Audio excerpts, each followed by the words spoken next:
এখানে বাঁধাকপিটাকে আমি ছোট ছোট করে কেটে নিয়েছি, সাথে নিয়েছি আলু আর কয়েকটা কাঁচামরিচ। কড়াইয়ের মধ্যে সরষের তেল দিয়ে দিলাম। এখন ফোড়নে আমি দিয়ে দেব 2-3টে শুকনো মরিচ আর 5 ফোড়ন, সাথে দিয়ে দেব কুচি করে রাখা আদাগুলো কিছুটা ভাজা হয়ে গেলে দিয়ে দেব বাঁধাকপিগুলো।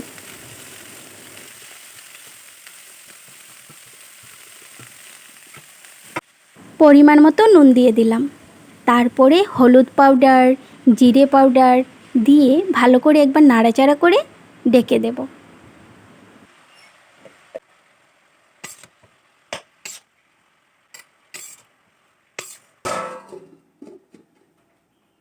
কিছুটা সেদ্ধ হয়ে যাবার পর আমি মাছের মাথাগুলো দিয়ে দিলাম, তারপর ভালো করে নেড়ে চেড়ে যখন একটু কষা কষা হয়ে যাবে তখন নামিয়ে নেব। তো বন্ধুরা, আমার রান্নাটা তোমাদের কেমন হয়েছে জানিও।